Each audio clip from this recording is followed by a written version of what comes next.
Hello there. Thank you so much for joining me. This is Maiyegun live. Maiyegun làwa mọ̀ làmọ̀ tó dòdòdò. Maiyegun diary, Maiyegun #1. Maiyegun làwa mọ̀ làmọ̀ tó dòdòdò. Maiyegun diary, Maiyegun #1. Share the video. Invite your friends. Tell them that Maiyegun is live. Share the video. Okay. To my friends on YouTube, thank you very much for joining. Remember, before you settle down, give that thumb up. Yeah. Give that thumb up and then relax and enjoy the conversation tonight. To my friends on Facebook, for those who possibly get the notification, many won't. And you know why? It is because Facebook is Facebook. The breaking news is that Nigeria has banned Twitter simply because Boko Haram tweeted 8 and threatened civil war against Nigerians. That is the breaking news. But that is not all. A lot going on. Share this if you can. Relax and we'll get started. Maiyegun làwa mọ̀ tó dòdòdò. Maiyegun diary, Maiyegun #1.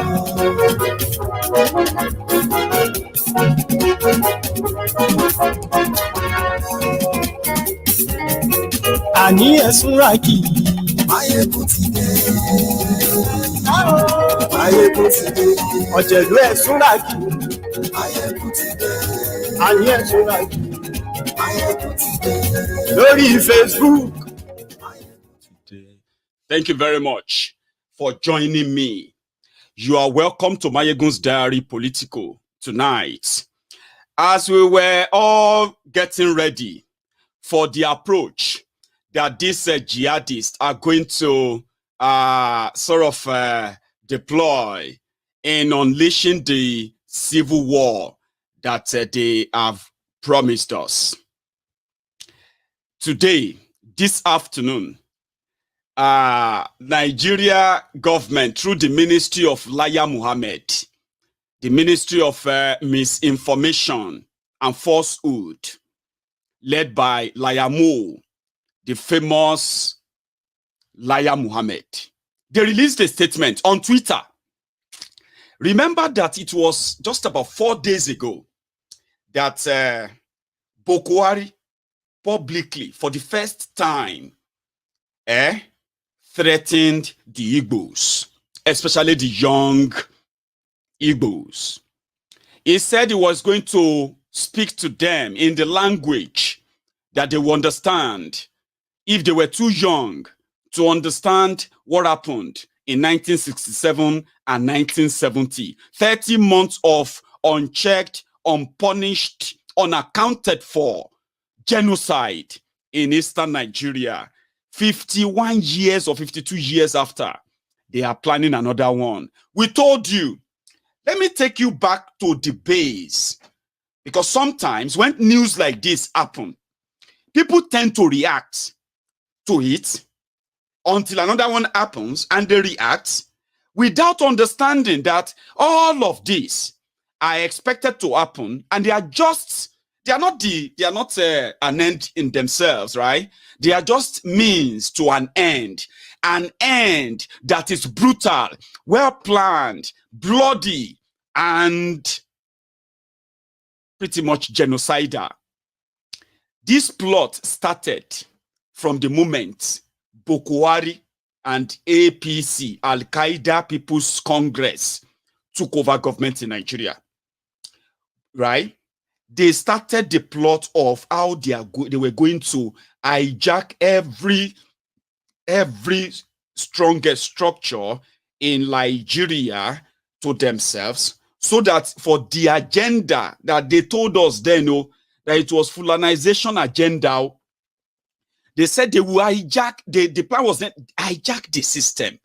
After hijacking the system, and you put in those who are very much reliable, loyal to deliver on the mandate, right? The mandate is the same. It doesn't matter who are the actors. So they took over the National Assembly. When they couldn't take over the National Assembly in the first term of Bokwari, you saw the war. The Saraki and co, they were able to hold them a little bit back because because they had their own agenda for coming to power. Bokwari have an agenda for coming to power. Therefore, the two agendas clash because one of the agenda is to kill Nigerians like they are doing right now, unchecked. Saraki and co, their own agenda was pretty much about political survival and the continuation of the easy peasy life that PDP give to them. Power. So when they got the power, they clashed. For 4 years, the main opposition to Bokwari's agenda was the National Assembly of Saraki. So they slowed them down. The killing wasn't this massive. Everything seems to be pretty much like somehow they were taming it. They were scared. What if the Saraki and co should just remove shock for their legs? So they were calmer. But the agenda was the same. Take over the judiciary. Take over the National Assembly. Take over the police. Take over the defense. Take over everything that has to do with defense of Nigeria. Take over the immigration. Take over the INEC. And once you take over all of this, take over the central bank, then you are in charge. Whatever you want to do at that time, when terrorists attack, people will have to call on the police or the military. The military will respond because they only respond to one single order that come directly from those who drive the agenda. When they were doing all of this, they sent those who are their alibi in southern Nigeria, all those hungry, old, demented animals or criminals. They sent them to all our people to tell them that all our suspicion were just us being, in a way, paranoid, like we're in a state of paranoia, that we're just overreacting. We're making things up. Bokwari can appoint anybody from anywhere. It can appoint everybody even from Daura. Right? That was the message. To calm you down, to give them time. And for the first 4 years, they succeeded. They fought a lot of battle in the Middle Belt. So the Middle Belt were the shield holding them from, unleashing the terror on the southern Nigeria. And for 4 years, the people of Middle Belt bled. People of Benue, civic people, Taraba people part of Adamawa, southern Kaduna, Plateau, all this area, people keep bleeding until now. So when they did all of that for the first 4 years, so when they rig election, are you with me? So they had the tool to determine who will vote and whose vote will count. So they decided to hold that, right? Now, if you feel somehow cheated, if you think the election is not right, then you can go to court. When you get to court, they already appointed a Sharia judge. A Sharia court magistrate court, a Sharia court judge became the Supreme Court judge of Nigeria, Supreme Court, the Chief Justice of Nigeria. It was deliberate.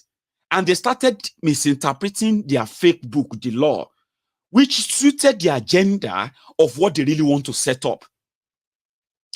After that, they finally brought in a jihadist, a terrorist, a publicly confessed terrorist, It's a pandemic, to be in charge of all of your communication. What does that mean?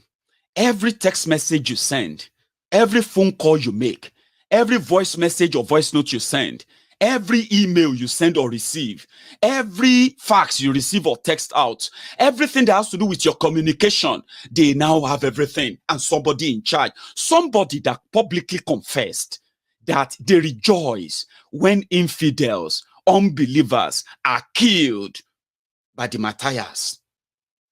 So they handed over everything to him, which now gave them every communication control in Nigeria, whether you are a private citizen, whether you are a VIP, whether you are just a normal Nigerian, as they call you, they have everything. Now, let me tell you what that gives to them.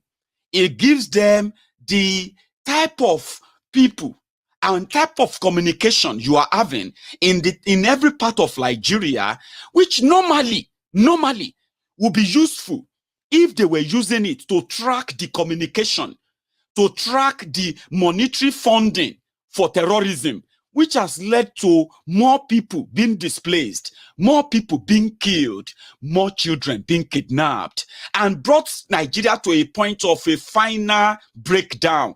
They are not using it for that. Do you know what they are using the information for? To track everyone who has one thing or the other to say about the government. And at some point, after handing over your communication to a terrorist, they went to work to manipulate your law. They started coming up with funny bills that actually, eventually they are now making sense now. First, they said they needed to protect the public officials. Therefore, if you publish any story and the government says that story is a lie, it doesn't matter if the story is true. Once Garbage Shehu, Femi Oponu Adesina, Layamo, and the rest of all those, the bandwagon of the criminals in the Al-Qaeda People's Congress, once they say it's not true, right, then you have committed a crime. So they now put together almost 4 laws, 4 bills. One, they called it a social media law, social media bill, hate speech bill. You see, these 2 bills, right, were efforts to ensure that, well, they've done so well at home. I think before we even get to that, when they settled down, they now sent a memo to all the media houses in Nigeria, radio, TV, that they must never, number one, publish anything that has to do with government corruption. They must never have to publish anything that will embarrass the government. And what does that mean? Embarrassing the government means like Bokwari has dementia. Let us check the mental health of Bokwari. Is Bokwari still alive? Can Bokwari be in a room for 1 hour without anything with journalists to question him about Nigeria, the economy, the security, and the everything that has to do with Nigeria? They told them, don't publish anything. Don't speak about anything that will embarrass. Don't invite people that will come and embarrass the government. From early stage, they send that memo to all the media houses. If you violate this new command, Laya Muhammadu, if you violate this new command, you will be fined 1.5 million naira individually. Or they will fine your organization, they will fine you 5 million naira or more, or even imprisonment. That was the early stage. So finally, they managed to control the media in Nigeria. 90% of their media in Nigeria, they are owned by the politicians too. So therefore, they always have control. But there are some few rebels in all this platform that end up coming out to try to challenge the system, right? So they sent this memo to calm everybody from saying anything against Bokwari. While that was going on, social media became the forte of many people, where everybody was able to express themselves, where information are able to come out unfiltered, unadulterated, and people can easily tell from fact they can easily separate fact from fiction. Social media became the opposition. Are you following? When social media became opposition, then they decided that they needed to do something about social media. Why is it that everywhere, all the documents that you will never find on Punch newspaper, you will never find them in any of their media houses in Nigeria, and within a twinkle of an eye, all these documents will find its way down to the social media, and they can't debunk them. So social media became the information ground that is now breeding right, and training genuine opposition to not just the APC, Egbekegbe, but social media became a bigger threat to the entire establishment in Nigeria. Listen to this, APC, Egbekegbe, they got trapped in their own game. They used social media to harass Goodluck Egbere Jonathan's government for more than 3 years. And social media was also used to propagate Boko Haram, demented Boko Haram, fake Pastor Ruga, and so many other fake-ass criminals who are parading themselves as intellectuals in Boko Haram's Nigeria. Social media presented them as reformists. You know what I mean? 21st century thinkers. It wasn't about Boko Haram. It was about the people around him. They used social media. Immediately they got to power. They burned the bridge that brought them to power. And they now set different kind of ammunition against the people who pushed them through that bridge, gave them that power, and they started hunting them. And they started putting legislation, laws, different draconian decrees in a democracy to stop people from asking questions. Propaganda upon propaganda. They use propaganda to come to power, right? Like the promise of 3 million jobs every year. A promise of 10,000 megawatts of electricity every year. 40,000 megawatts of electricity in 4 years. The promise of one refinery in every region every year. They were going to build 4 refineries in 4 years. The promise of a free meal for your children. Promise of free education to tertiary institution. A promise of giving you job allowance. They will be paying you exact salary you should be collecting if you are a graduate who is looking for a job. While you are looking for a job, they will be giving you job allowance. Job seekers allowance. That's part of the promise. They were going to make a naira $1. Are you with me? They said they were going to bring a liter of petrol down to 40 naira. Like, you are going to be refining your petrol in Nigeria, not to ever import petrol again. They were going to end subsidy. They were also going to bring in true federalism, something that will allow every state to act optimally, use their own resources optimally for their own development. They said they were going to give you state police, something that will enhance state police, that will bring real people from your community to police their community, whereby, as they say, all crimes are local. Therefore, security should also be local. So they promised you all of this. They were going to put all the criminals, corrupt people in jail. They were going to recover all the looted fund. They were going to use the looted fund to build roads, to build schools, to build hospitals, to create jobs. Hello. These were the things they told you. But hello, 6 years after that, they brought not just poverty, they made the country the poverty capital of the world. They made your country the country of the highest jobless people in the whole world. They made your country the most terrorized people in the whole world. They made your country the most corrupt country in the whole world. They made your country, the country that is now a pariah state. And they were doing everything. Social media became their problem. They were figuring out, what can we do? What can we do to curb this social media? They said, oh, it's fake news. Oh, fake news. Oh, fake news. At the end of the day, people started realizing that the actual people who are actually the fake people, who propagate fake news, fake promises, fake lies, and so many things that make Nigeria a fake country, they were the APC, Egbekegbe. So they stopped fake news. They don't use fake news anymore. They started hate speech. And people said, come. What statement will actually qualify for an hate speech? They said, they hate Buhari. The reason why people are complaining, they are abusing, they are attacking Buhari is because they hate him. We need to put a law in place. All those people abusing Buhari unnecessarily. Everybody will just be talking and talking and talking. All these people talking and talking and talking. They hate Buhari, that's why they are talking. Therefore, let us put a speech law. I said, define hate speech.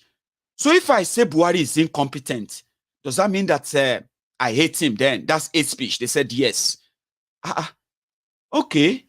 So which court will then interpret hate speech? They said there is no court. Now they put together a charade, a bill, right? This bill was to say, if you post anything, well, the social media bill came. Social media bill is that before you post anything on Facebook or on any platform on social media, you have to send a message to Ministry of Information in Nigeria and ask them, hello, Ministry of Information, I want to post that there is no electricity supply in my state, in my local, in my town for the past 2 months. And I want to post that on social media now.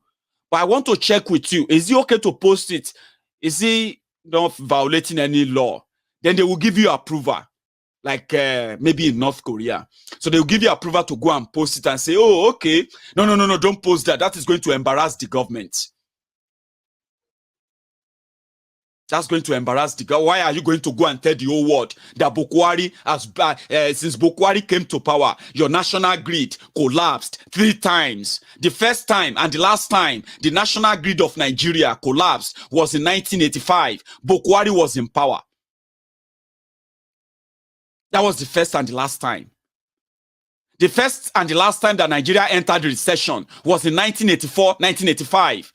It was Bokwari in power. And the other time that Nigeria entered recession again was 32 years after. That was just about 2 years after Bokwari took over. In 2017, Nigeria entered recession. First time in 32 years. So if you post that, that's going to be embarrassing, even though if it's true. So if they kidnap school children and you go on social media to post that, you are embarrassing the government. Why should you go and post that?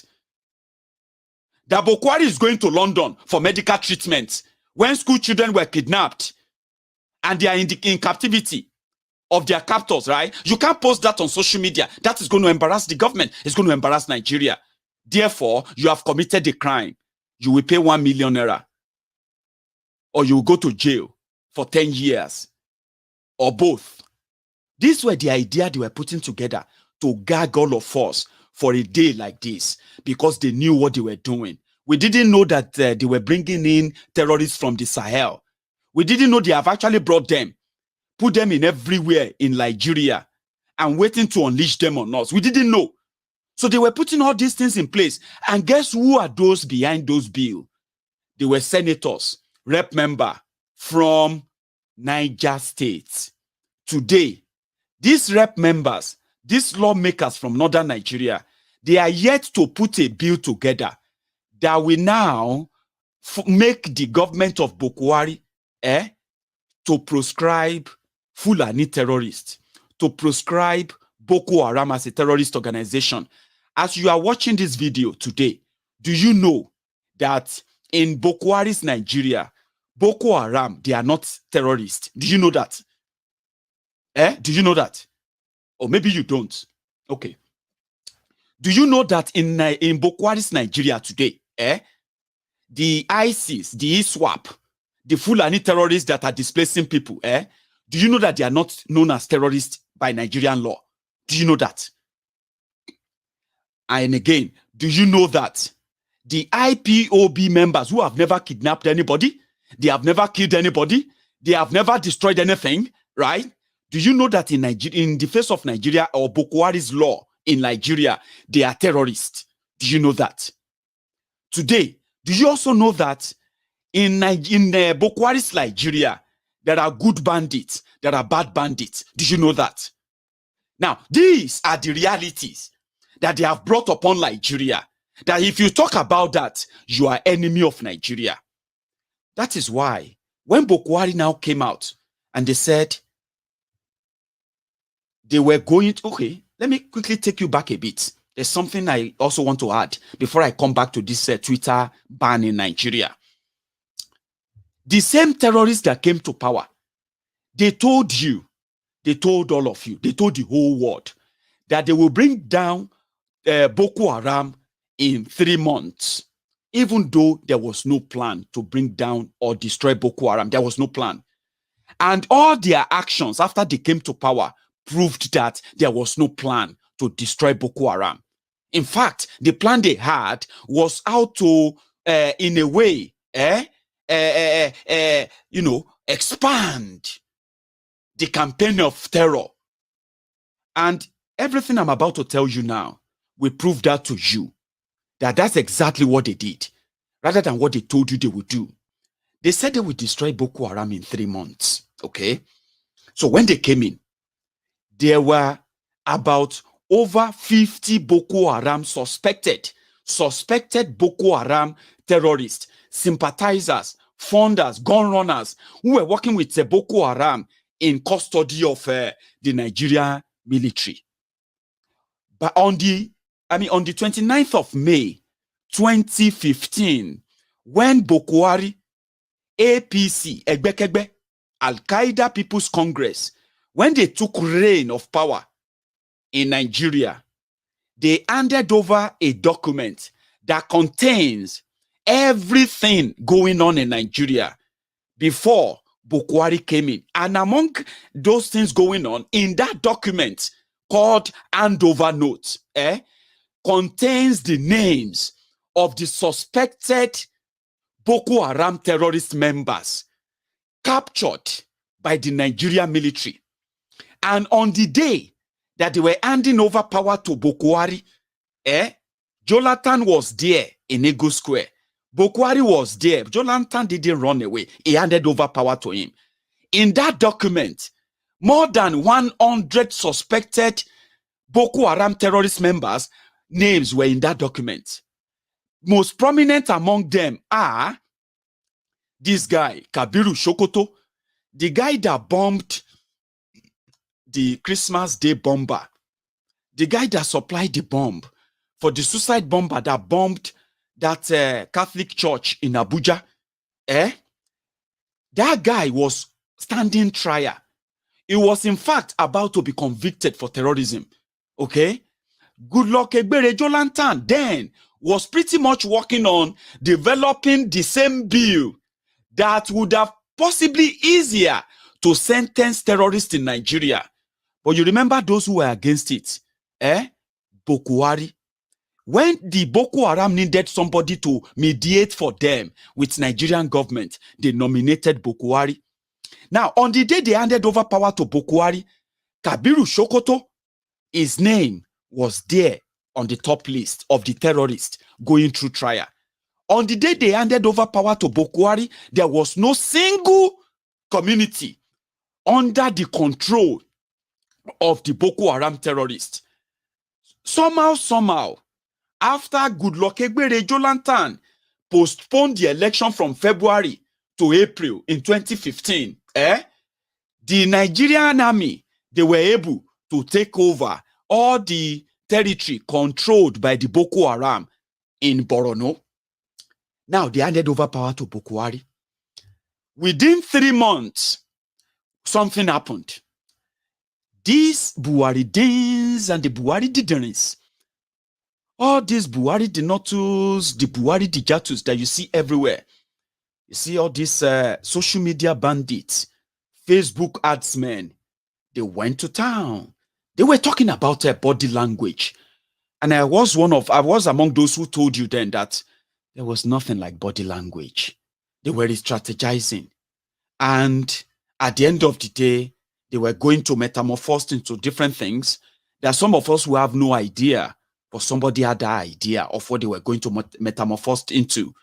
The person was, and still is, Mazi Nnamdi Kanu, the leader of the IPOB.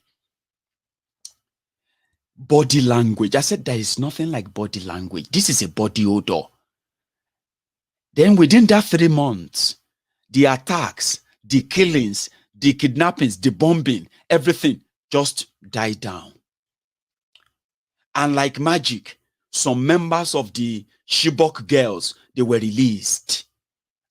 This is the Boko Haram. Some of these Buhari idiots, some of these cyber barbarians, Some of them now languishing in the poverty capital of the world that the chain brought upon them. They said, yes, this is the Bokwari that they voted for. They didn't know that during that time, they were actually trying to cut the army, divide them into different branch, and open different chapter. They created the Fulani terrorists. Body language turned to body odor. The stench of that body odor since August 2015. Now here we did. So the stench won't kill everybody now. People won't run away. Those whose plan B is to not run away from Nigeria, they are already executing their plan B. Those whose plan B is to break up Nigeria and just go to their own country. Everybody is not, because the smell won't kill everybody. It don't they kill everybody as well. And Bokwari don't run mad. Members of APC, Al-Qaeda People's Congress, they have run mad. They are crazy now that they believe that they are unstoppable. Ha! Let's make it happen for them. Within 6 months, Shibok na child's play, oh. Like joke. In Yobe State, they kidnapped Dapchi girls. After kidnapping Dapchi girls, they went on to kidnap the Kankara boys. After kidnapping Kankara boys, they kidnapped the Kagara boys. After Kagara boys, they went to the Kajuru. They went to Kaduna. They kidnapped the student from the what do you call it? College of Forestry and Mechanism, whatever it's called, who spent more than 2 months in captivity. After that, they kidnapped the Greenfield University students whose parents paid over 180 million to secure their release. As you are watching this video, within 6 years, not just Boko Haram anymore, not in Benue, not in Jos, not just Taraba, Niger, Borno, Adamawa, Yobe, not all this Zamfara, Abuja. Now, they have kidnapped kings from southern Nigeria. They have kidnapped queens. They have kidnapped princes and princesses. They have kidnapped bishops. They've kidnapped reverend, pastors, Afa. They have kidnapped Babalawo. They have kidnapped everyone that they can kidnap. Those who could pay ransom are paying ransom. In 6 years, the problem of Borno, the problem of Boko Haram is no longer the problem of Borno. It's no longer the problem of Northwest. It is now the problem, Northeast rather. It is now the problem of Northwest, North Central, Southwest, Southeast, Niger Delta, wherever you come from. Everybody is now feeling it. 6 years of what they promised, peace and prosperity, but they brought about death, killings, massacre. We have witnessed the complete destruction of institution today in Nigeria. It go shock you. Nigeria military, they pay Vuvuzela to help them publicize what they are not doing, what they want to claim to be doing. Nigeria military, they pay people 500 naira to stage a protest, solidarity protest under Boko Haram. Nigeria military will kill Nigerians. Then they will pay poor Nigerians 1,000 naira in Abuja to say they are proud of the military. They are proud of Buratai the butcher. They are proud of their killers in Nigeria. That is what Nigeria has become. So it has gotten to that stage that the government of Nigeria under Boko Haram, they have grown so much confidence that they believe that if they have to say anything to their people, they only have to warn them. So every time they speak to you, they warn you. We warn you. We will come out on you. We will do this. But they don't give the same warning to the terrorist. Now compare this. Okay? In that same Nigeria, Sheikh Gumi is flying private jets, sleeping in presidential suits in different state capitals across northern Nigeria, negotiating and meeting with terrorists under the protection of the Nigeria military, Nigeria police. They meet with the bandits, they meet with the terrorists face to face. They see the children kidnapped by the terrorists. They have no power, they have no ball, they have no strength to rescue these children. They left them as bargaining chip in the hand of their traducers, in the hands of their captors, in the hands of their rapists. They rape these children. You see, they sodomize them too. You know, you think, oh, they rape the young girls. As terrible as that is, they do same to young boys. They sodomize them. They do a lot of things to them. They traumatize them. But whenever they Sheikh Gumi and co, when they walk into the den of the terrorists, when they walk into the den of these killers, when they walk to the den of these good bandits, they call them, they interact with them. There is a camaraderie sort of a thing in there where they feel like they are comrades. And who provide the security?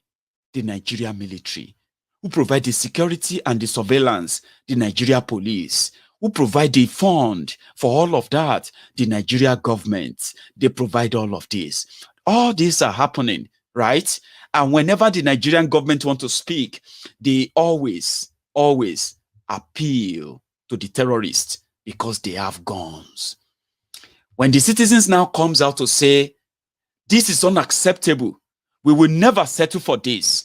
This is that, this is this. Our rights have been abused. They are shot at. They are shot at.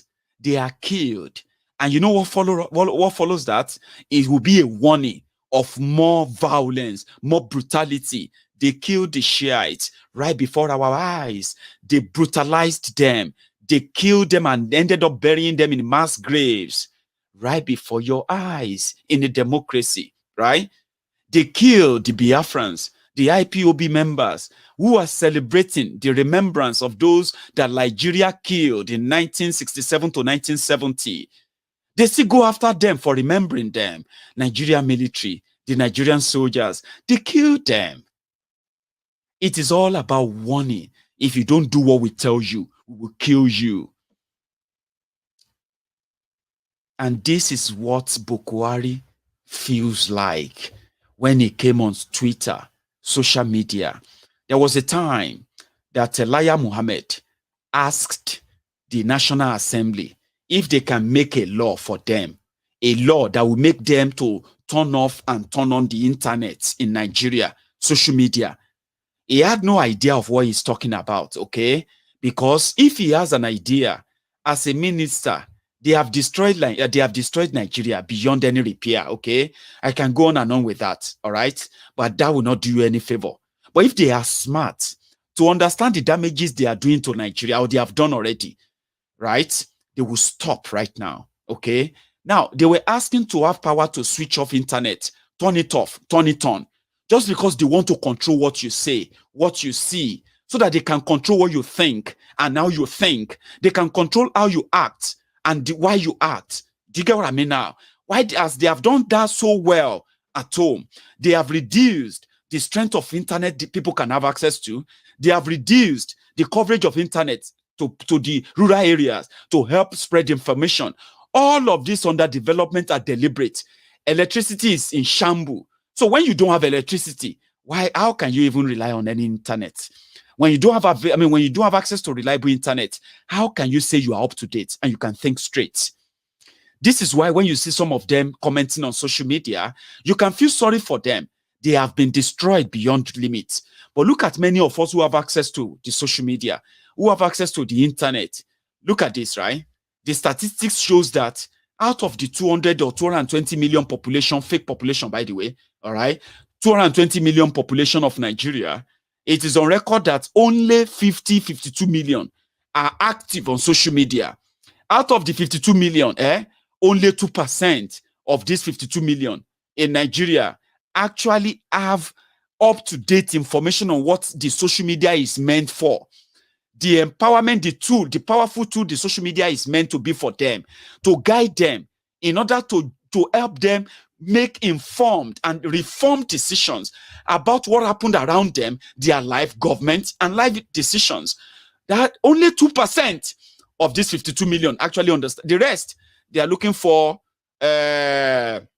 what they call the free do giveaway, or they are ready to tell you the story of their life, how Nigeria has made them poorer, how they need the help to help them. They are using the platform to build platonic relationship that will favor them and possibly help their situation better than their neighbor. They don't have the idea that they have more power in what that will give to them. But now let's come back to the deliberate underdevelopment of that sector. Even though they underdeveloped the sector, these 2% who are called the woke generation, the well-informed generation, right? These 2%, they have tried to buy part of them, turn them into willing tool, the propaganda tool to help them deceive the remaining 98% of them on social media who have no idea what the social media is all about. You see, the little who are left, this little, I belong to that part, I'm outside the country. So I belong to the part to that little number of those who are using the social media rightly as a tool of mobilization, a tool of enlightenment, a tool of conscious mindedness, where you are up to date and the danger lurking around you, whereby nobody can use miracle to tell you that God will do something, when you can think smart to be able to figure out what is wrong around you and make a decision based on that and be able to change your situation. So I belong to that part of that very, very little number. But you see, that little number is a threat to them. That little number is making them feel like someday, one day, you see that 52 million who have access to the internet, but they have no idea of how powerful it is to change their situation, to change and take power back from these criminals. They are scared of us. They are so scared that they have ignored the advantage of that internet in Nigeria. If you remove their fear about internet, of those who want to say one or two things about Boko Haram, about APC, about them losing power, internet has improved that same Nigeria economy. People have been able to build businesses, even though Nigeria is not favorable to them. Nigeria is there to kill their businesses. People have used the advantage of technology, internet, to build network of businesses in Nigeria and outside Nigeria. They have used the latest technology that internet, the opportunity gives to them. They have used that to change their lives, even though Nigeria is ready to snuff that life away from them, out of them any moment. But because the criminals in power, they think about themselves only. They think about themselves losing power, losing the advantage of milking you, scavenging you, picking your pockets, continue to deliver nothing. Why they kill you? They are intimidated by the little power of challenge, opposition that social media has, and they ignore what other advantage that the social media, that the internet has brought upon the economy of Nigeria, that this guy continue to destroy by all means. They are not thinking about that. You are not thinking about it too. If you agree with them that in a way to curb what they call social media attack on them, right? If not for social media, you will probably not know about the ongoing genocide in eastern Nigeria. If not for social media, they would have continued to lie to you that it is farmers' others clashes, that us men are only clashing with farmers. That is what led to 400 people being killed in 3 communities, 200 people being killed, people being displaced. They would have continued to tell you that it is others farmers clashes. If not for social media, many of you would not have known that the government is involved in collaborating with the terrorists. If they are not collaborating, for 6 years, the numbers of people killed by terrorists in Nigeria, they have, they have quadrupled. It means they have multiplied by 4. Now, people displaced by terrorists in the last 6 years under these people, they have multiplied by 4. Are you with me? Now, people are now being killed. After they killed them in their villages, those who survived run to IDP camp where they have been abandoned by government. Terrorists still go there, IDP camp, to kill them and kidnap their children. So in 6 years, insecurity has become the order of the day. But guess what? For 6 years, there has never been any single conviction of anyone, just anyone, or group of persons to say, these are the people who committed that crime. These are the people who killed this number of people, Fulani terrorists that killed. Do you know what I mean? No single conviction, no single one of them is in court. But you want me to surprise you? Maybe I won't surprise you, but just to remind you that this government of Boko Haram, they have released over 6,000 repentant terrorists. We don't know the criteria. We don't know the type of, the template used. We just know that in their own book, those people have repented. And since they have repented, after killing, destroying lives, the government of Boko Haram found them not guilty. Therefore, they are free to go. And they have released over 6,000. And there is no law, no single law that gave them that right. And no lawyer in Nigeria is challenging that as you are watching this video today. Everybody just felt like, let it pass. Let it pass. They pretend that it's not happening. Now, Boko Haram now came out, okay? Since they don't have the technology or they don't even know yet how to shut down internet in Nigeria, okay? They now came out and they said, after threatening the people again, that if you don't listen to us, we will kill you. If you think you are strong-headed, if your parents didn't tell you, how we killed many of them, 51 years ago, we will do it again so that you understand the language. That's a threat from the president of a country. A dog whistle for those who are already doing the killings to continue, because that's the language they wanted to speak to everybody. That if you don't understand that, you have to keep your mouth shut. If you don't understand that, you must not say pimp. If you don't understand that, you must not defend your community. If you don't understand that, you must obey what we tell you, we will kill you.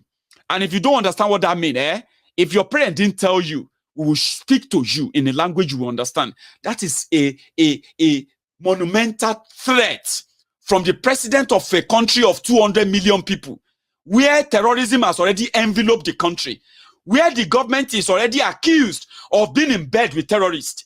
The president came out and he said, we will speak to you in the language you understand. Twitter responded. As usual, social media is our forte. Social media is the only platform where we can speak our mind. Social media is where we can call the attention of the world to what they are doing in Nigeria. Social media is the power we have. They are figuring out how to take that away from the people. They have spread the fear, the message of fear. They have scared them to their pants to make sure that they will never challenge this. But finally, they came out blazing, fire blazing, because you know what? They have no idea how to stop everybody. But let me tell you this. They banned Twitter in Nigeria. In April, quickly, Baba T, thank you very much for your super sticker and the super chat, okay? A friend, a fan on this platform sent me a personal message that she used to drop up super chat on Maiyegun's Diary Politico Live, but I never mentioned her. I felt bad, and I want to explain tonight, okay? You see, every time I'm live on YouTube and Facebook, the comments are crazy. They roll in that I completely ignore the comments. So most of the time, when this comment gets to 50, right, it moves up. And if your comment or your super chat or anything you say is in between then, within that 1-2 minutes, I will miss it. But don't think I missed what your generosity is, okay? I don't. If I don't mention it, just know that I see it and I appreciate every one of that. Every penny that you get to put out there. Baba T, I caught yours and I also caught your super chat on it too. Maiyegun, You know it's bad when the so-called powerful babalawo, pastors, imam, and even Iya Iyemoja are getting kidnapped. No hope for common person. Oh, that is the reality. When we were growing up, Babati, you remember they were telling us then that Kakaki Oba, that is a king's flute. That king's flute is the flute that they use to announce the arrival of a king into a town. So if they will blow, if they blow that long trumpet, everyone from the end of the town, they will hear that the king is entering their village or their community. So in Yoruba land, people say you cannot steal that. If you steal it, where are you going to blow it? That people won't know. You are not a king. Why would you steal a crown? Why would you steal the king's trumpet? That is in the olden days. In Yoruba land, right before our eyes, they kidnapped Oba Olufon. They kidnapped Obas in Ondo. They kidnapped Obas in Ekiti. They made our royal father trek kilometers of, forest, kilometers into the forest, and last, many of them were they were released after we paid ransom. Imagine paying ransom for Kabiesi on his own land, kidnapped by foreign Fulani terrorists. So that's the situation we found ourselves. So there is this comic book. Are you with me? A comic book that says, it's like a cartoon. A politician who went to see his own Dibia, his Babalawo. When he got there, he met the Babalawo's son. He was there with a goat and a hot drink to come and give it to the to come and give it to the gods for protection against kidnappers because of this increasing kidnapping in Nigeria. When he got there, he met the Babalawo's son. The Babalawo's son was like, "You are welcome, sir. Why are you here?" And the politician said, "I came to see Baba because the situation in Nigeria is terrible now. And I believe that with Baba, I am going to be safe. With the gods, and if I appeal to the gods, I will be safe. So here I am. You can go inside and call me Baba." And the son said, "Oh, Senator, it is too late. They kidnapped Baba last night. The community are now raising money to pay ransom. They said they will kill Baba tomorrow if we don't pay ransom. So it will be a waste to collect your goats and your shinap. Take it home, and pray to your own chi, and possibly try and do your best to defend and protect your family." Ireo. So that's the situation we are in now. Before now, they will say Holy Spirit can guide you. If you are very, very godly, nobody will kidnap a man of God. No be in Nigeria anymore. They are kidnapping bishop. They are kidnapping reverend father. They are kidnapping a boss full of a born-again Christian from Redeemed Church who are going on a God mission. So you shouldn't go anywhere and pretend that all these things will save you. The situation is beyond that. The situation is that when people come together and say we are all under attack, if we form a bond, we can push them back. The language they know is violence, right? But when they see the bond of united people who speak with the same language and they say enough, no amount of intimidation, threats, killings that they are doing that would, make people say, maybe we should just agree with them so that we can stay alive. When people don't have that, don't make that as their option, then we'll stop them. We will stop them. I strongly believe. Thank you so much, Peter Man, for your super sticker too. Same with Akintomide Oloniyo. I don't know if I pronounced that right. Thank you very much to every one of you. If I missed your super sticker, forgive me. Okay? So Bokwari came out and they said they are banning Twitter. In April, Twitter decided to move their headquarters to African, Operation Center to Ghana. One of the reasons why they moved.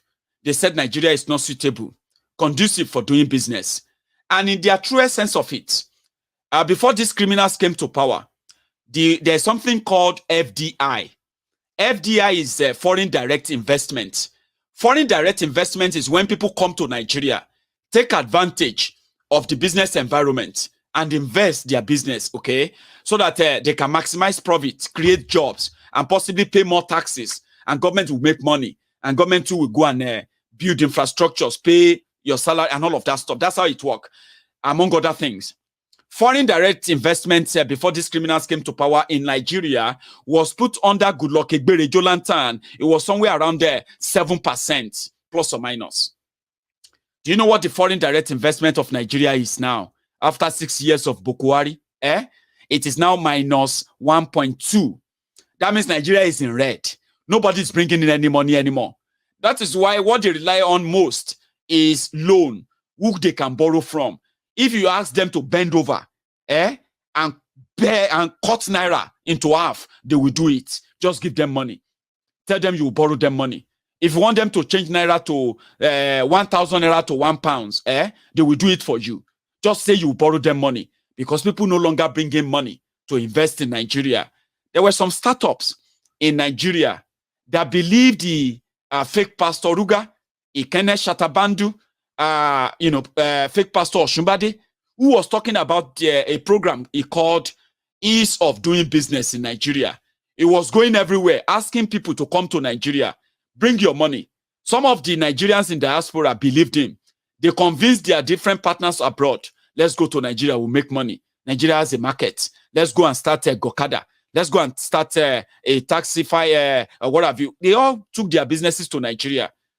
Lagos State in particular. You know the story. They ended up having to what? Just sell the scrap, or the scrap that is left of what they have made their businesses, and they left. Now, that led to many job losses. So instead of them creating 3 million jobs every year, they started creating 5 million jobless people every year. So within 6 years, they have created over 30 million unemployed people. Those who had jobs then, those who were in school, waiting to graduate and get a job, they became jobless. So they now have army of jobless people in 6 years. Foreign direct investment has become zero. Okay? Terrorism has also added to it. Your business is not safe. What if they kidnap your own expatriates? What if they walk into your business and they kidnap your workers? And where are you going to get money? Do you have a dream of expansion anymore? Can you say you want to go to Nigeria and do business? Then you want to expand. Expand to where? You just have to moderate your business, do little you can do, and get out. What about the double taxation? What about the pickpocket? It's a lot. All this contributed to more people having to rather, instead of them putting their money in Nigeria, they started converting their naira into dollars, and they started putting their money in foreign in forex. So that also added to the ruins of naira. The CBN in Nigeria, they've run out of idea on how to create wealth, how to create jobs. They started printing money. All of this now created what they call the hyperinflation.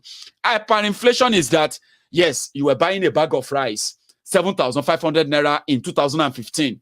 In 2021, you are buying the same bag of rice for how much? For 35,000 naira, 30,000 naira. That is if you even find any. Abi? Now, they told you they were going to diversify the agriculture so that many of you will go back to farm. They are going to pump money into it and all of that. When they send you back to farm, they also send the terrorists after you. Farmers are being beheaded. Imagine, they beheaded 110 farmers in a single day in Borno. You saw the video. You saw the pictures. They were farmers. Oh. Farmers have been sent away to IDP camp. Their farms have been destroyed. Not just in northern Nigeria anymore. In southern Nigeria, in eastern Nigeria, in every part of Nigeria. So, instead of them to diversify agriculture, they said they would diversify your economy to agriculture. What they did was that they diversified terrorism. Now you have Boko Haram. You have Boko Haram 1, Boko Haram 2. You have ISWAP. You have ISIS. You have Fulani terrorists. You have the bandits. You also have the kidnappers. All of this in 6 years. So the economy is in ruin already. There is no, maybe some people hate Nigeria. Maybe some people are, because of what people are saying. No. In this period as well, they also, we can go on and on and on and on. Right? Then Bukwari now came out and he said, if you don't like everything going on, Falade, my brother, thank you very much for your super sticker. So I got that. And same with Frank Okpara. Frank, thank you. Again, if I miss your super chat, just know that it's not intentional. If I miss mentioning it, okay? YouTube said super chat is on there and super sticker is there just for my members to use it. I've got great guys on Maiyegun's Diary Politico, by the way. So, and YouTube said whenever they use it, show appreciation by mentioning their name. So if you hear me mentioning your name in the video as an acknowledgement and also putting it on the screen, it is the right thing to do. So thank you. And if I miss any of that, please don't take it personally, okay? You should please pity my situation as well. So they came out to what? To threaten us. Don't talk about it. Accept it. Bokwari publicly came out and he threatened the people of Benue State. He said, you either accept Ruga or you can deal with the killings in your state. They practically abandoned them. That is that Nigeria today. Are you with me? People are being framed up. People are being set up in order to set up a region, in order to start a genocide. Then Bokwari publicly came out to threaten everybody. And Twitter said, well, this place now young frustrated Nigerians get this space. Some of them have mentally seceded from Nigeria. And as it be so, you cannot be coming here to threaten them. You know the irony of it all? When the Bokwari's government want to ban Twitter, they posted it on Twitter. Is that not a joke? And now, when people say, when you expose these corrupt criminals in Nigeria, you are bringing a bad name to Nigeria, it's because of the type of Almajiri criminals in charge of Nigeria who are giving such narratives. Do you know what tarnished the image of Nigeria more? All of you who are loving Nigeria from abroad, all of you patriotic Nigerians from abroad, from Canada, from everywhere, do you know what you are going to deal with now? Before now, you have been dealing with, we had a Boko Haram. You say Boko Haram, yes, Boko Haram, this and that. You are defending Boko Haram. Before now, they are talking about your president being unable to build a working hospital to take care of himself, that he has to travel to London to get medical care. You have been defending that too. Why he's doing it, Abi? Do you know what you are also going to be defending now? You are going to be defending why your country banned Twitter. Your friends at work, your neighbor, your colleague, and 3 other people that you meet every day to talk to, they will tell you, AK, I heard that your country just banned Twitter because your president threatened the whole country with a civil war. And because he didn't feel good about it, that Twitter deleted his tweet, deleted the video, your president just banned Twitter. You have to defend that now too. So do you see what I'm talking about? You can love Nigeria from abroad. You can try to blackmail people by telling them that exposing the lie, the rot that is putting people's lives in danger in Nigeria is being unpatriotic. Do you know those who are unpatriotic? The real unpatriotic criminals, They are the people who have the opportunity of building a country that will make you proud, but they choose to be the country that will make you a terrorist apologist everywhere you go. Because if your government is a terrorist, if your country harbor terrorists, if your country pardon terrorists, if your country pay terrorists, if your country make terrorism a national conversation whereby you now negotiate for terrorists, then you are from a terrorist country. That make you a terrorist if you don't know. And to prove that you are not a terrorist, now Nigeria has gotten to that stage. You have to start saying that to your friend, to your colleague. You have to start saying that to your children. Your children will have to start saying that to their friends. Every time they tell their friends in school that they are from Nigeria, their friends will say, oh, is that a country where your president is threatening to kill people? Or is that, your children will have to start defending that. Do you know how to save these children? Do you know how to save these children from this trauma?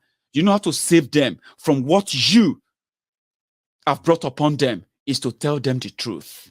Nigeria is not for them. You can't defend Nigeria, a country that they are announcing worldwide. And we are working on how to make sure that you have a passport. Now, you cannot get your passport renewed as a Nigerian, as a proud Nigerian. Now you are on the queue, waiting for them to buy paper, to buy ink for the printer, maybe to upgrade the printer. They'll print a passport for all of you who are now stuck everywhere. Every day, Nigeria will make you regret why you are claiming to be a Nigerian. But you know why Nigeria is still Nigerian? Because some of you are still patriotically, foolishly claiming to be patriotic Nigerian, hoping on something that will never come while you watch people killed in order to keep that Nigeria one. That's where you are mistaken. And that is what is keeping Nigeria one. And that is what exactly is bringing the tarnished image to Nigeria. When Bokwari, the lifeless breeding mannequin, appears in anywhere, packaged, wearing his mask, you are humbly, as an humbled slave, obedient fool, sophisticated moron, or maybe as you are, Abrodian Bokwari, Abrodian Buaridin, Abrodian Buaridin, that we call the premium Buaridiot. A patriotic Nigeria who lies to himself and herself, who lies to our family, that Nigeria will be great. When you know it won't, you organize Nigerians in diaspora to go and meet the lifeless one. You join them to lie to yourself. Maybe you can start telling yourselves the truth. Let's start with that. When you begin to tell yourself the truth that you cannot continue to love Nigeria from abroad, you cannot continue to tell people being killed to endure from Canada, from London, from UK, from the US, from your Dubai, maybe from your own Japan, loving Nigeria from far, because you are probably thinking it's going to be the turn of the Yorubas now. You know what? They are killing us. They are killing us. And we must be very, very truthful about it. And if you are not taking it serious, right, until you become a victim too. Maybe when you stop that lie, we'll begin to confront them, stop them, get a real country that you can be proud of, a real one, that your children, your sibling, the generation coming after you will feel great to call their own genuinely, without having to defend who is a jihadist, who is a terrorist, where do you come from, and all of that stuff. You have been dealing with it all your life. Must your children deal with the same thing? Must they? So he came out to threaten the whole country. That is indefensible. You can't defend that. That is unforgivable. You can't forgive that because people will die. People are already dying. A disjointed, divided country led by a divisive, a divider in chief. You can't defend that. Peter Mann, Amazon, Twitter, Global Vaccine Alliance, Volkswagen, Toyota, Nissan, and Silicon Valley all shunned Nigeria. Buhari is clearly allergic to prosperity. That is where they are taking you. So if you are talking about tarnishing Nigeria image, what do you think banning Twitter in Nigeria will send? What message do you think that will send to other people who probably want to come to Nigeria and do business? What do you think it will send to them? You have no idea, Abi. And you are complaining of joblessness. You are complaining of poverty. You are complaining of all these things that are being glorified by the poverty-glorifying Al-Qaeda People's Congress. There is no future in this. No future. And if you are smart enough, like this person said, protect Sunday Igboho. Protect those who are speaking for you. Defend them when you can. Do everything to protect them. Because you see, those who are coming for you, the only people who are taking the bullet for you right now are those who are standing and telling them that if they come for you, you will go for them. That statement is what is intimidating Bokwari, and they are not feeling comfortable about it. You should never, please, join the bandwagon of the humbled slaves, obedient fools, sophisticated morons, the Buhari idiots, the Buhari Danes, the Buhari Diderins, the programmed morons, programmed slaves in this regard. You should never let their message of fear appeal to you. Protect those who are protecting you. Like this man said, let us pray. Àṣẹ irú eléyìí lè ṣẹlẹ̀ sí Chief Sunday Igboho. Ìyàlẹ́nu ńlá pátápátá ló jẹ́ fún mi nígbà tí mo rí. nígbà tí mo gbọ́ ó yà mí lẹ́nu pé irú eléyìí lè ṣẹlẹ̀ sí Sunday Igboho ká dẹ̀ má rẹ̀ nìkankan tí ó ṣe nǹkan kan sí. ẹ ṣá èmi ni wòlíì Ọlọ́run tí Ọlọ́run fi sẹ́rán ní 2018 wípé tí wọn ò bá tún orílẹ̀-èdè Nàìjíríà ṣe àdánwò ó dìde sí wọn. mo ń sun ẹkún lọ́jọ́ náà nígbà tí mo ń sọ̀rọ̀ náà bẹ́ẹ̀ ni mo ń pariwo wípé Yorùbá ilẹ̀ Yorùbá ti wọnú oko ẹrú. èmi ò kì í ṣàdédé sọ̀rọ̀ tọ́lọ́run ò bá sọ̀rọ̀ ṣùgbọ́n gbogbo ẹ̀yin ọmọ Yorùbá pátápátá ẹ dìde báyìí. gbogbo ẹ̀yin wòlíì tẹ́ pera yín ní ìránṣẹ́ Ọlọ́run ọ̀dọ̀ ọmọ yìí lọ́lọ́run gbà. ẹ ṣá ẹ dìde nírú àkókò yìí. Ọlọ́run ti rán àwọn bàbá wa kan tí wọn ò jíṣẹ́ kò sí ń tó kàn wọ́n bá a bá kú sínú ogun. ẹ ṣá ẹ dìde báyìí. Olúwa ní ká gba àwẹ̀ ọjọ́ kan nítorí orílẹ̀-èdè Yorùbá àti nítorí Sunday Igboho. nítorí mo rí ọmọkùnrin ní ojú ìran mi tó ń sunkún. bàbá yìí sì ń sọ wípé a lè fi àdúrà wa yọ kúrò nínú ìṣòro tó ń bọ̀ yìí. ó ní ká gba àdúrà ọjọ́ kan ní on the 10 oṣù tí a fẹ́ mú yìí oṣù kẹfà yìí ká gba àdúrà ọjọ́ kan déédéé agogo 12 ọ̀sán òun la ó gbàdúrà náà. ẹsikísà a ó gbàdúrà Olúwa ní tá ò bá gbàdúrà yẹn wípé ilẹ̀ Yorùbá ó tún máa wà nínú ogun yẹn fún another 100 years. gbogbo ìwọ tó o bá ti gbọ́ mẹ́sẹ̀gì ṣíà rẹ̀ mo gbàdúrà pé lórúkọ Jésù ọmọ rí ò ní kú sóko ẹrú. ilẹ̀ Yorùbá ń jìyà. nígbà tí mo dé àwọn ìlú tí mo lọ sí 16 countries báyìí gbogbo orílẹ̀-èdè yẹn kò sí ibi tó ń jẹ ìyà bí ilẹ̀ Yorùbá. ẹ dìde báyìí ní ọ̀dẹ̀ ẹ̀yin wòlíì ẹ kó àdúrà jọ nínú chọ́ọ̀chì yín níbi tẹ́ ẹ bá wà. ẹ̀yin tẹ́ ẹ bá wà lórí íńtánẹ́ẹ̀tì ẹ pàdé mi ní aago 12 gẹ́gẹ́ ní ọ̀sán gangan ní ọ̀dẹ̀ 10 oṣù kẹfà tá a wà yìí. èmi ó wà nínú àwẹ̀ ẹ̀yin tìkára yẹn wà nínú àwẹ̀ a ó jọ bẹ Ọlọ́run fún orílẹ̀-èdè yìí. We will pray for Ile Yoruba. For those of you who don't understand, okay, I'll tell you. All right. I love messages like that. Okay. I love positive people who believe that something can be done, especially anything that rally people's around the Yoruba nation. Every message that says, pray for Yoruba nation, come together, defend Yoruba nation. Every crusade that let people talk about Yoruba nation, bro, I am into it. So what he's saying there is that he saw a vision in 2018 that if they continued how they were treating the Yoruba people, that very soon Yoruba nation will rise and Nigeria will fall. And now that through Sunday Igboho, that we've had some elders, we've had people that were sent by God to liberate Yoruba people out of this slavery that with the contraption we found ourselves, that they said we can't go out, we can't change, we have to just take it like that, right? He said that they've sent some people, God sent some people before now, they failed. They did not deliver Yoruba people. That Sunday Igboho deserves our prayer. It requires, we should pray for Sunday Igboho, and he picked the date. All right. He said on the 10th of June from 12 noon. Just spend some minutes on the 10th of June and just speak a prayer. Just say something into the lives of Sunday Igboho, and I quite get him where he's coming from. Okay.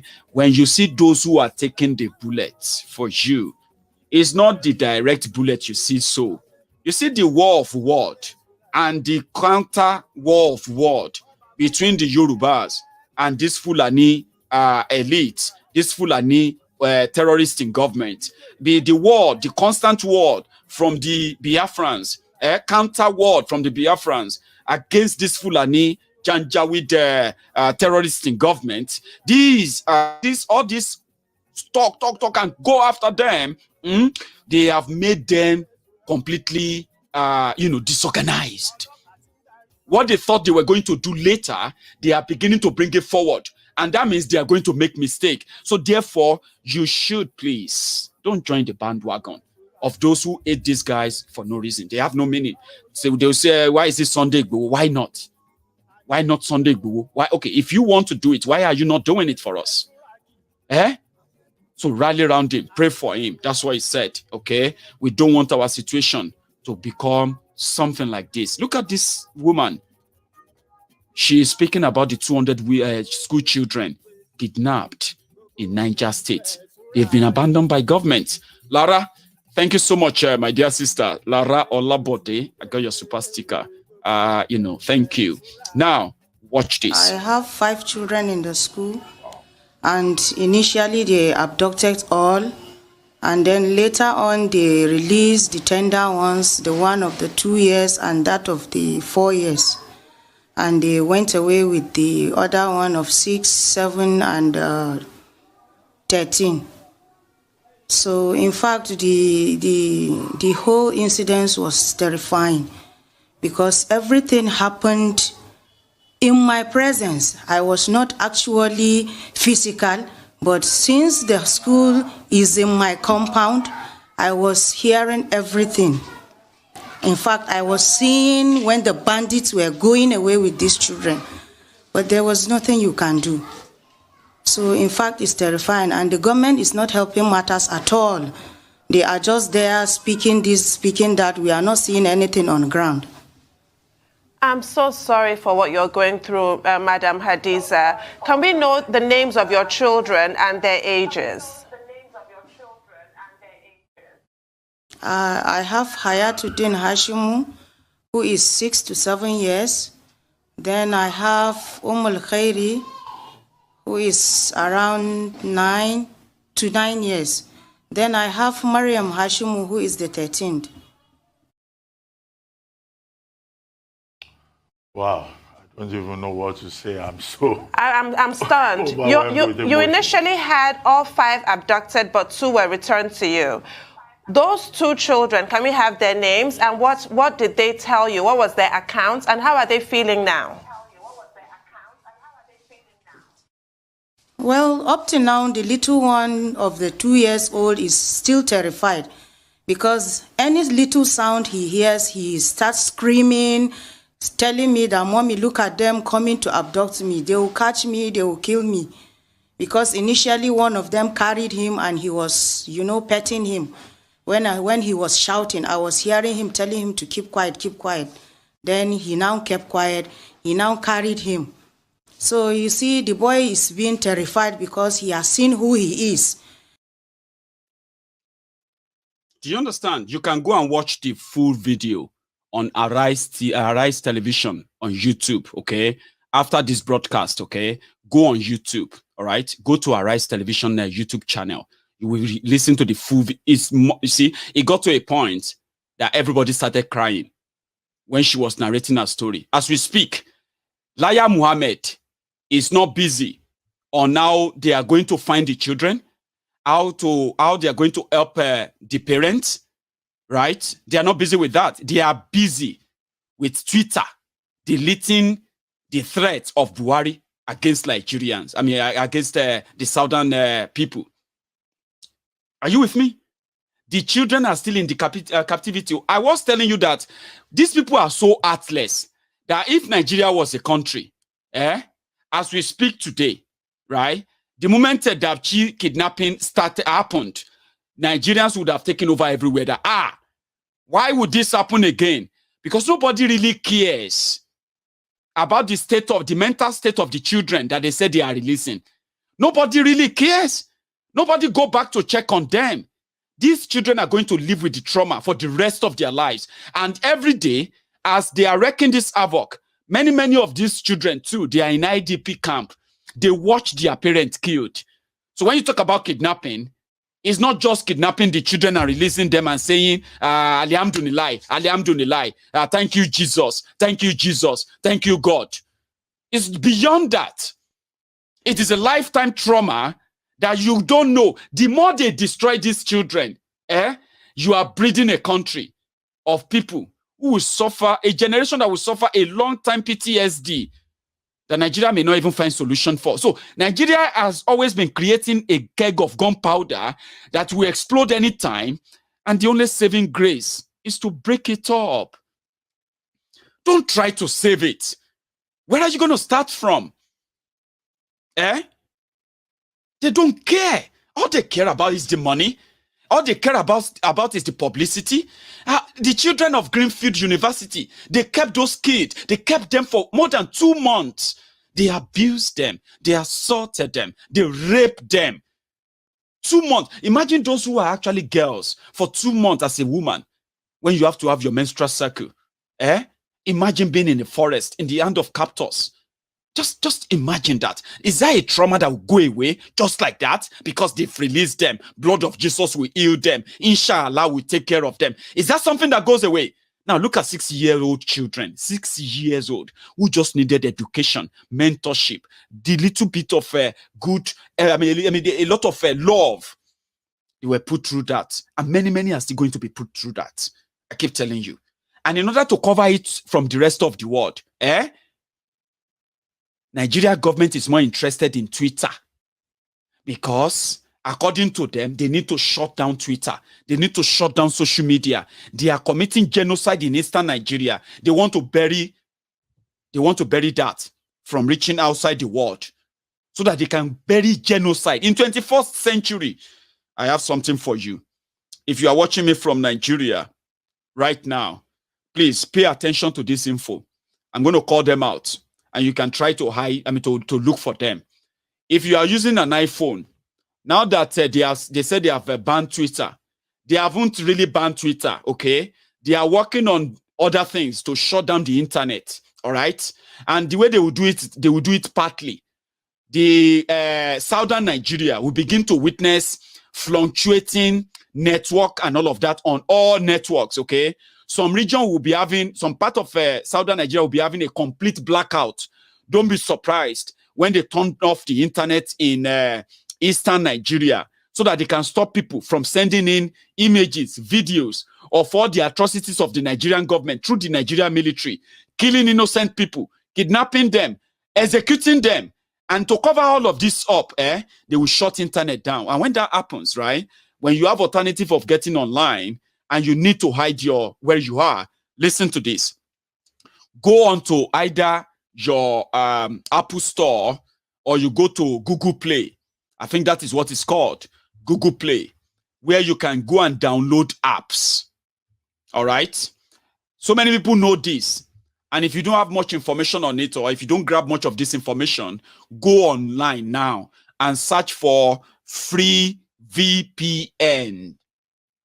Vespa, Papa, Niger, VPN. Now you can now go on that Apple Store, or let me say the Google Store or Google Play, and search for Hidman.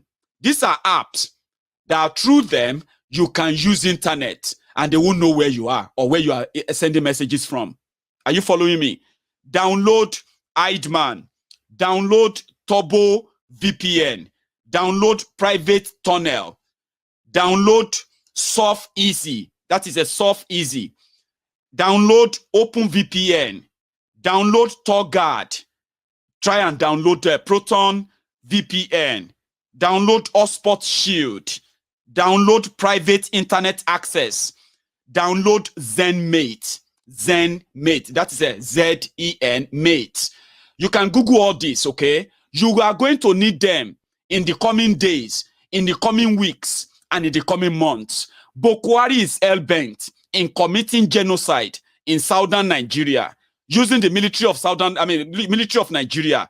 And for you to pass that information to the outside world, don't join those who will say, what would the world do?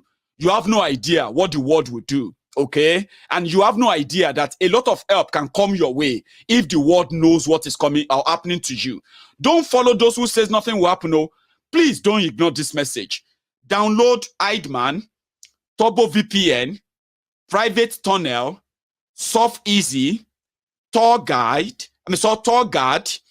Proton VPN, Hotspot Shield, Private Internet Access, ZenMate. I picked this up on the internet myself, okay? Look them up. They are going to be useful. Gloria Olenlu Okogbo. Thank you so much, dear sister. I do appreciate that. So thank you. Glad I didn't miss that, okay? They are plotting to do a lot. And I remember a time when Bokwari was asked, right? And like I said, they are not bothered about the kidnapped school children. They are not bothered about the state of insecurity. They are bothered that you are reporting it. They are bothered that you are knowing about it because you can access it. You can see that information.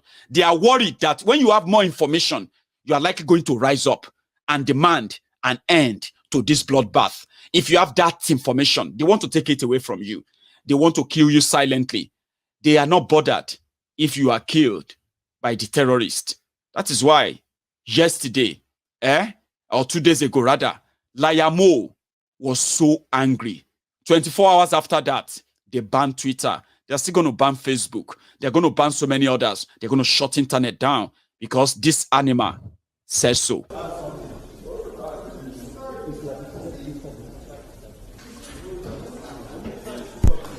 The mission of Twitter in Nigeria is very, very suspect. As Twitter deleted the violent tweets that Nnamdi Kanu has been sending, has it? The same Twitter, during the NSAS program, that was funding NSAS protesters, was the first to withdraw, to close the account of former president of US, Trump. And you see, when people were burning police stations and killing policemen in Nigeria during NSAS, for Twitter, it was about the right to protest. But when a similar thing happened on the Capitol, it became insurrection. You see, we are not going to be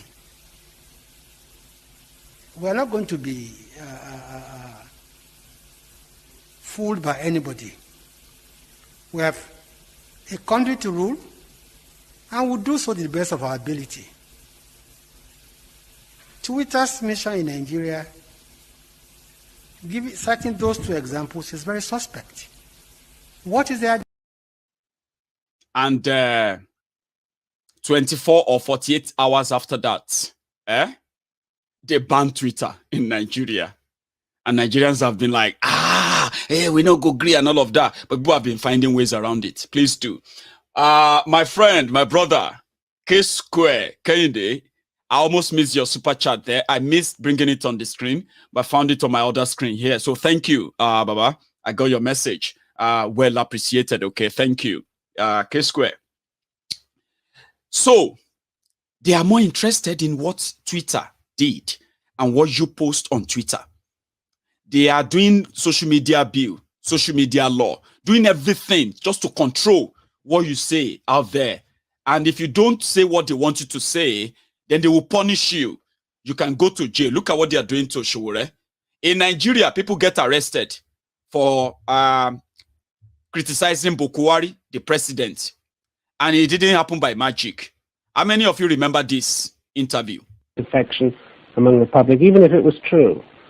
How much of a commitment was that to democracy? Well, there is no need for anybody to publish a story that will embarrass a public officer without cross-checking the story. This is what you do. Why do Nigerians... What if the story is true? What if the story is true? Then the public officer will be punished. Then what? But the public officer will be punished. You can still publish the story. Why shouldn't you publish the story if it's true? No, you publish it when it is true, not speculate. But you were criminalizing the publication of any story which embarrassed the government official, whether it was true or not. We don't want a diversion of our attention from the main problem of the country. We don't know how much we are owing. Our currency was sliding. The economy is being ruined. That's a terrible excuse for taking away one of the basic freedoms of the press, which is to be able to report what is true. We don't stop publishing what is the truth. You put journalists in jail. You stifled criticism wherever you could. For those who have been paid to publish lies against government, against officials, to cause distraction, of the serious issue before the nation. Mr. Buhari, if you had got elected as president,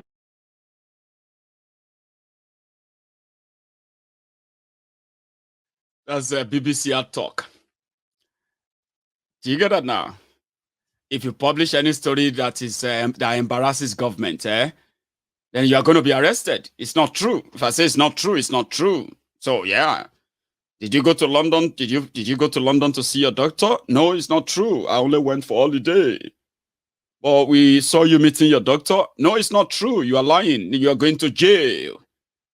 Oh, did your wife relocated from Aso Rock to Dubai? No, it's not true. She's just in Dubai for vacation.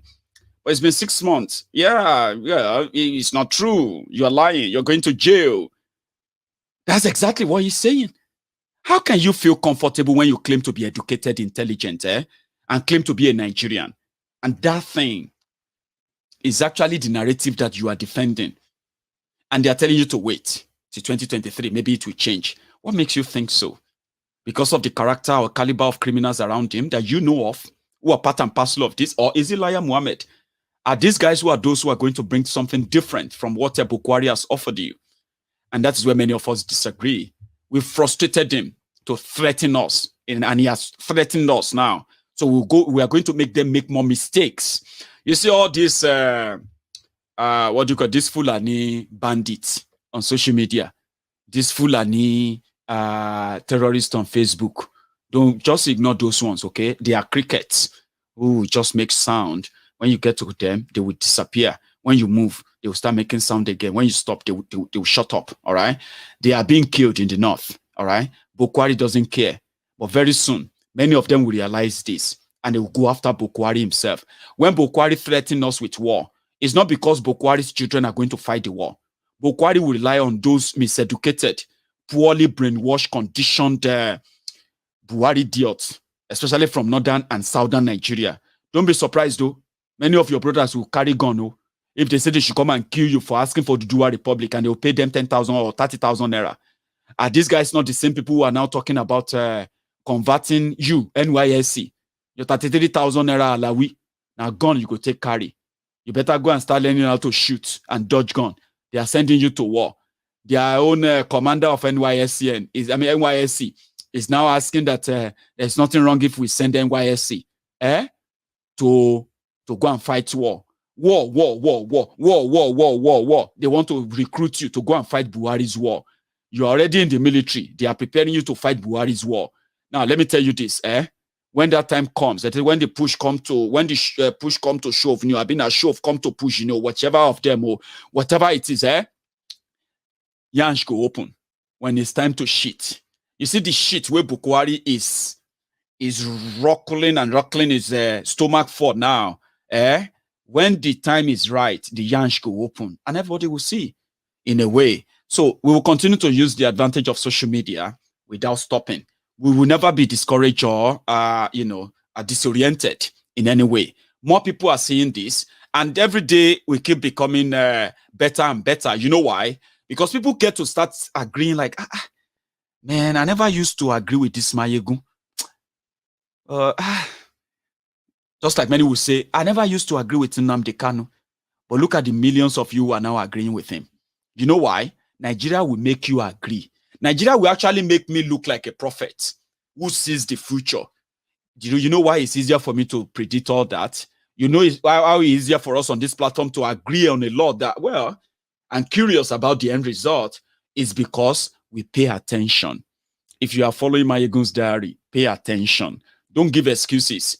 Don't pretend that what happened, it didn't happen, simply because you don't want to believe that that's exactly what happened, by taking yourself out of that reality to another reality. Once you don't live like that, trust me, you will be seeing the future too. And nothing will surprise you anymore. And I'm glad, right? I'm glad this is making a lot of difference, okay? And we will continue to speak up. Bukwari has been frustrated to ban Twitter. When they announce the ban of Facebook tomorrow, don't be surprised. When they start shutting down your internet from every part of Nigeria, don't be surprised. Begin to create alternative. Nigeria is not for you. It is meant to kill you. And if you don't pay attention, you will become a victim before you know that you are a Yoruba man living in Igbeti, or you are an Igbo man living in Oka, wherever it is, if you don't agree with those who are speaking up, trying to stop Boko Haram, you call them names. You don't agree with them, fine. But you call them names and you go about to disparage them. You go about pointing your brothers and sisters to the terrorists who are coming to kill them. When they finish killing them, they're going to kill you too. You know why? Because you are also Igbo. You are Yoruba. When they kill those you point them to kill for you, thinking they will protect you. When they kill them, they will still come for you. Now, pick your own card and then live with the consequences. I wanted to take calls tonight, but I won't take calls tonight. I've already exhausted my time. This is exactly how I felt like I want to talk. Just vent and vent and vent and say it and let them call it a rant. Those who needed the message, they've picked it. Be prepared. Be prepared. Nothing should shock you. Nothing should surprise you. Boko Haram is digging his own grave. Let's make it that way. APC, Egbekegbe, and those who are supporting them, they are digging their own grave. The system they are trying to cling on to is about to collapse. When it collapses, it will consume them as well as many people. They say people will die, of course. Whether you fight to stay in Nigeria, whether you fight to leave Nigeria, either way, Nigeria is meant to kill you. It's now up to you to kill Nigeria or to let Nigeria kill you. It's up to you. I have an announcement to make.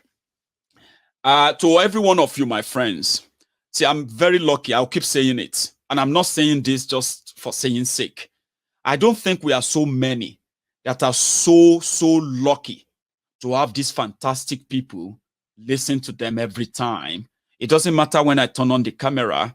I am so lucky to have great people who actually believe in me so much that that trust is so real, is so valid, that all I need to do is just ask. When I give a blessing to something, my friends blesses that thing. I told you, I said, we should reach out to Mrs. Victoria Idakpani privately without us having to make it too elaborate privately. And Mrs. Victoria Idakpani, the wife to Corporal Martins Idakpani, the man who is currently in the detention of the Nigerian military, arrested by Buratai the Butcher. Buratai is no longer the chief of army staff of Nigeria. Another person has become the another person became the chief of army staff. Atairu, he died in plane crash. Another person has replaced him now. That one is there, right? Corporal Martins Idakpani is still in their detention. His health is in precarious situation, very bad. But what can we do? Legally, we can't really help. But we reached out to the wife, and Mrs. Victoria messaged me this afternoon that she can confirm that she's received about 50, on the last count, by the way, she's received 55,000 naira from all you kind-hearted people. I'm grateful. Nothing is too small. Nothing is too big. But the fact that you have that in your heart to reach out to people that, number one, you don't know. Number two, you may never meet.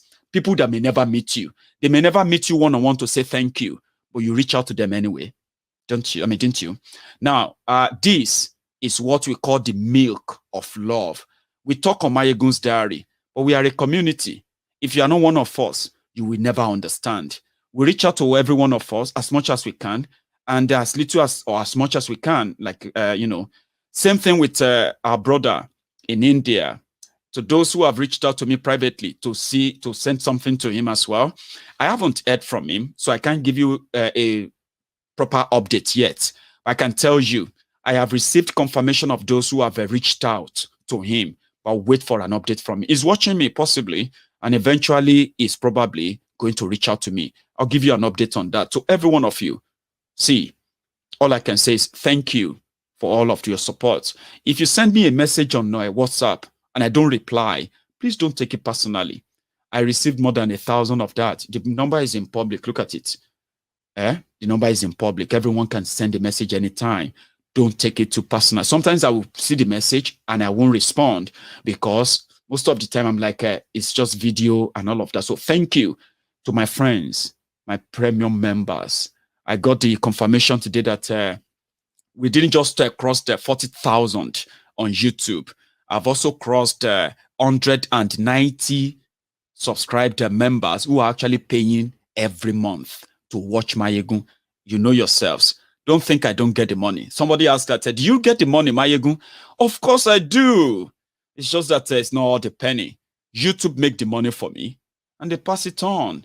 And when they pass it on, you see the product. Look at Maiyegun's diary Politico. Isn't it so beautiful? Aren't you proud that you contributed to this? When they say, who are those bankrolling Maiyegun?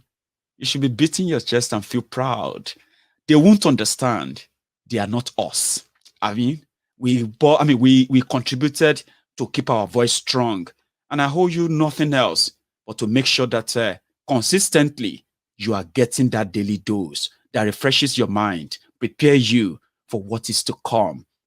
A future that you will be featuring in is in your own hands. Thank you to every one of you. And to my friends who have downloaded their own, Sendwave app, and you haven't really used it, use that Politico promo code. Someone sent me a message that they couldn't use the Politico promo code, and I think I responded that to you. Very easy to, and you can only use it once. When you use the Politico, when you send the money to anybody, they will get an extra £5, €5, or $5, wherever you use it from. It's not available everywhere, okay? And it's not available for all banks, okay? Let me give you this information on that. The link to download the Sendwave app is in this video. Check it on Facebook, on YouTube, all right? It's free, download. Now, when you download the link, all right, you'll be able to send money to the following banks in Nigeria, which they are partnering with: First Bank, Guarantee Trust Bank, Access Bank, Fidelity Bank, and UBA. These are 5 banks, that you can easily send money into. If you have any relative with any of those bank accounts, you will be able to send money to them. You know the good thing, right? When you send the money to them, don't worry about the exchange rate or bank change or anything, okay? They will be paid in dollars. Are you with me? If you send money in euro, you send money in pounds, you send money in dollars, they will be paid in dollars. Now, they can go change the money wherever they change it, they want to change it from. So, and when they are being paid, when you use Politico promo code, they get extra $5 or extra €5 or extra £5 on your first transfer. Finally, the transfer is free when you are transferring your money or sending money from the UK. It is a percentage charges on the amount of money you are sending. If you are sending £100 to somebody in Nigeria, $100, that means you will be charged $1, €1, okay? A percentage of your £100. If you're sending 200, they will be charged €2 or $2. I think I should tell you that because people are asking me questions privately on WhatsApp, on YouTube, and I hope that helps. Thank you so much to all of you for joining me. Tomorrow, we're going to have a phone in, and very soon, I am working on bringing Oloye Sunday Igboho to join us on Maiyegun's Diary with Koiki, my very good brother. So if you are watching on YouTube, it's so bad that all of you are practicing social distancing with that like button under the YouTube video there. You had about 2,400 people on that YouTube earlier, but only 700 of you could really give that thumb up. Thank you to my friends who actually gave the thumb down. 2 of you, thank you. You can go there too and give me that thumb up or thumb down. So you, before you go on the program on YouTube, remember, give that thumb up. I'm going to be back tomorrow again. May God spare our lives. Stay safe and be prepared. Stay safe, stay alert, stay awake, and be prepared. Good night.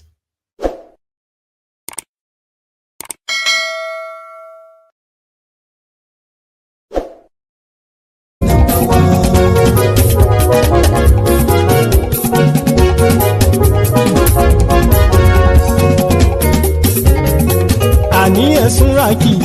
Maiyegun ti dé. Maiyegun ti dé. Ọ̀jẹ̀lú ẹ̀sùnra kì í. Maiyegun ti dé. Àní ẹ̀sùnra kì í. Maiyegun ti dé.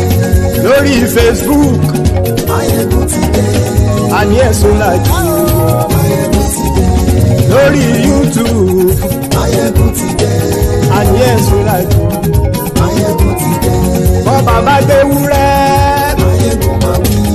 Àní ẹ̀sùnra kì í. Maiyegun ti dé. Ijó ìgbádìyẹ. Maiyegun máa wí. Àní ẹ̀sùnra kì í. Maiyegun ti dé. Prẹ̀sìdó bá rúfin o. Maiyegun máa wí. Àní ẹ̀sùnra kì í. Maiyegun ti dé.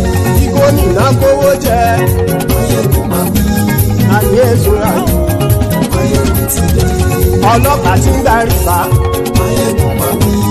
àní èsúra kì Maiyegun ti dé. aṣòfin tí ń rúfin òwò Maiyegun máa wí. àní èsúra kì Maiyegun ti dé. òkúrọ̀ olóṣèlú Maiyegun máa wí. àní èsúra kì Maiyegun ti dé. ọ̀jẹ̀lú ẹ̀súra kì Maiyegun ti dé. àní èsúra kì Maiyegun ti dé.